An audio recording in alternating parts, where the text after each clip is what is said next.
What is up, everybody? It is your boy Fire. Thank you once again for tuning in to another video, man. Shout out Notification Squad. Hopefully, you're having a great day. So, yeah, man, I'm gonna be doing another question and answer. I'm waiting for one more piece of gear, man, and we'll be getting into some Pro Tools content, some more FL Gang content. So, stay tuned, man, for this month. We're gonna be doing some cool stuff. So yeah, man, let's get straight into the questions. WorldStar17 asks, do you have a pack of sound effects you could upload to Google Drive and share it? Alright, so here's a little life hack for anyone looking for some cool samples or, 808s and that kind of thing. Definitely check out, just Google search Reddit/drum kits and you will find the page filled with, download links for Reddit drum kits, man. A lot of free stuff, a lot of cool stuff people have put up on the internet for you to go and download, check out. You can definitely go and search on the Reddit for some sound effects, for some 808s, for some claps. Anything you're looking for, definitely worth a shot. Just Tony asks, hey man, I bought your mastering course and I can recommend it to everyone who is feeling lost with mastering. Now my master sounds 10 times better than before. Thank you. I have a question regarding recording of vocals. Do you put compression and EQ on your mic chain before you start recording? I've searched about this topic a lot, but all the information there is unhelpful. If you have the time to answer me, I'd really appreciate it. Thanks in advance. Alrighty, yeah, so that is a good question, man. And for all the years, I was not really adding anything to my microphone before recording, and I've achieved great results. It's really like once you get into understanding the full mic chain and how professional studios would record that you can start adding in a compressor, for example. I don't know if you ask, okay, if I do some EQ. Yes, I actually do a bit of EQ. I've got a Neve 1073, and all I do on that Neve on this microphone is add a high pass filter onto it. So yes, I am applying some sort of EQ. I also do a very minimal 12,000 hertz boost. So I'm doing a little bit of a treble boost essentially on this microphone just to brighten it up. But other than that, I'm not doing too much. Sometimes if I am recording aggressive rap vocals, I will use the URI LA4 compressor that I have.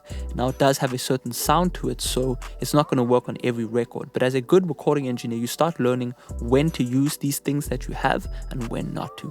So if you are into getting into analog gear, I definitely recommend you pick up, $100, $200 compressor. Clark Technique now make a cool 1176 compressor. Warm Audio also make, I think their stuff is a bit more expensive, but they also make an 1176 style compressor. They also make an LA2 type compressor. Definitely check out the Clark Technique as well. It's going to really add something to your vocals, but it is not needed, okay? When I was in my previous mix room, I didn't have any sort of compressor. I just had a nice kind of second-hand mic preamp that really added something beautiful to the microphone. But the most important things that you want to add good vibe to your vocals is to be able to sing well. You know what I mean? This microphone as well, if something doesn't sound good from the front end, the microphone's going to pick it up as it is. So it's not going to make anything sound beautiful. So first thing you want to concentrate on is make sure that your performance is good, because that's really going to weigh if you need a compressor at all. Second to that is you want to do a bit of acoustic treatment. So that just means you can add a blanket behind your microphone, whatever you have. Those things are going to impact your vocal sound more so than adding a compressor.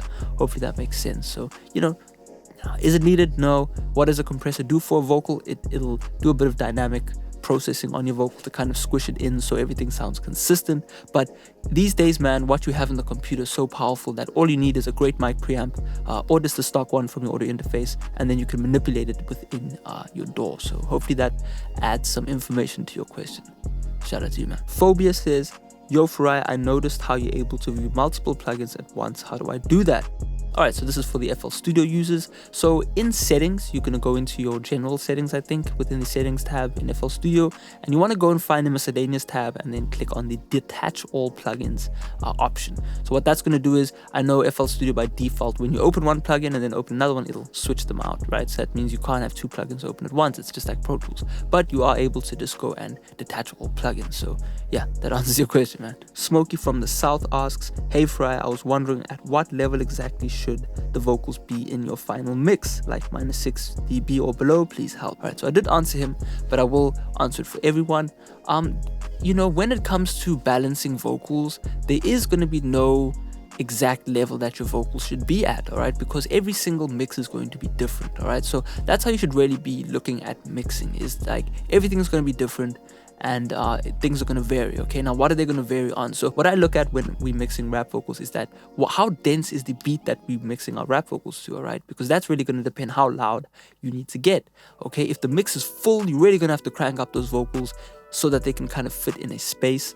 One thing I think you should recommend looking up is RMS metering, because that's more so it's better than analyzing peak level, okay? Because something can be hitting 0 dB, but it's not going to be that loud per se, because it might not have the frequencies in that signal that are going to make it kind of be perceived to be loud, if you get what I'm saying. So, it doesn't really matter if your vocals are hitting at 0 dB. It really depends on what it is competing against. Do you get what I'm saying? So, for example, right now, as I'm recording this vocal, the vocal is going to be much louder than the beat, because we don't want the beat to be so overpowering that you can't hear what I'm saying or that it's distracting. So, do you get what I'm saying? So, definitely check that out.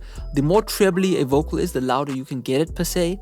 The more bassy it is, the more it's going to overpower the mix. So, focus on balancing instead of focusing on an overall level. So hopefully that answers your question. Cameron Lapierre says, yo, I bought your course on vocal recording and it was super helpful, but I can't figure out how to set up a go-to vocal chain for each channel on the mixer tab. So if you got any good setups, let me know. All right, so for anyone who has got the course, that was the vocal recording course, I do provide you with the template as it is. If you don't have anything to put in there, definitely check out the other course that I've done, the vocal mixing course, because it will come with the full FLP. But what you can do as well is just check out for another FLP on the web store, and you can then kind of drag and drop stuff in, or you could just open up a whole new FLP since you now know how to use the template format. Now, if you do not have the course or an FLP, just copy one of my videos, see how I add an EQ, see how I add a compressor, see how I route everything, and you should be good to go. But in general, after a while, once you learn how to kind of mix a bit more, you will understand when to use certain plugins in different instances. So that's why it's always good to follow along in the videos, because you can see when I'm using a reverb, you can see when I'm using a compressor, etc, etc. So hopefully that adds to your question. VVS Graham asks, when recording on Pro Tools with Auto-Tune, does it keep a raw track with no effects, unlike FL Studio that if you record with Auto-Tune it's always there and there's no raw track? FL Studio, Pro Tools will hard record whatever you have on that track. So what I would recommend you do, like I've got a session open right now, and what I recommend you do is route your tracks, right? So create a raw recording chain and then create an audio track under that recording chain, and then record your vocal and then drag it down to the track with the effects afterwards. That way you can actually listen with the effects and then not actually hard record it, because Pro Tools will hard record the effects on the recorded track. I will be doing some Pro Tools videos soon. Hang in there this month, definitely, man. You've got my word on that. As I said, I'm just waiting for some speakers and then we will get going. So yeah, man. Vlone Julio says, is that a Barcelona bear brick in the back? So yeah, man, this is the studio mascot right here, man. We've got the Barcelona bear brick. It was on sale and I decided to pick it up. Shout out to Shelf Life. Dex asks, Fry, you could also do a membership on your channel with different ranks. It will be way better because YouTube can accept many different ways of payment to each country. I can't buy any presets via PayPal, so if you could do that, that would be great. You could also do something for those who are members of the channel, like giving out an FLP or a template or something like that. Yeah, that is definitely a good idea. But for me, man, I'm pretty happy with allowing those who want to purchase something from me to go over to my web store, because for me, the way I came up, man, when I was watching tutorials in FL Studio and I didn't have a PayPal or credit card back then, I couldn't buy anything. So for me, I always valued a YouTuber who was able to just give out good content, so that's the main thing I try to do on my channel before trying to sell anything, is provide you with good info. As you can see, I'm not the type of guy to just kind of give you only 2% of my information and then make you go behind the paywall and get the rest. So for me, the way I like to structure this kind of thing that we have on YouTube is I want to give you good content at the forefront, and then if you'd like to go more in depth, you can check out my paid content.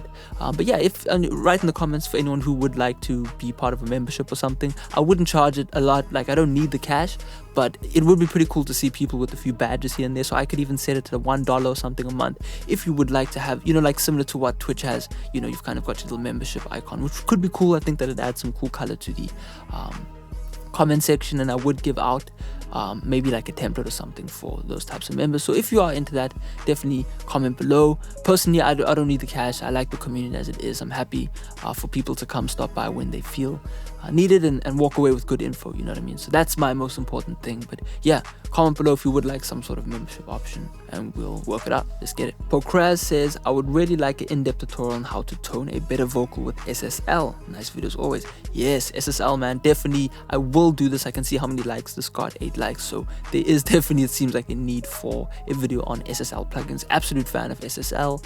So yeah, I will do one soon. Stay tuned for that. Let's get it. Messiah the Kid says, me, no one, Farai.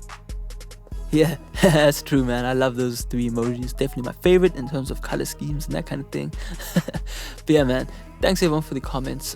Feel free to comment below what you'd like to see next. If you have any questions, comment below and I will see it eventually. There are just so many comments coming in these days that I can't answer everything. I'm a bit busier these days with work and that kind of thing, so I do try as hard as possible to answer comments when I can, but I am noticing that it's getting to the stage where I literally just can't answer all of the comments. You know, I'm not trying to be a dick or anything. It's just that, like, for those who have been following the channel for a long time, you know that I have answered every single comment as they come in, but there's just too many these days that I don't have time in the day. So, you know, comment below, man. Just keep it moving. Check out the web store if you would like anything, FLPs and that kind of thing, and I'll check out next time. Thanks for tuning in. Peace out.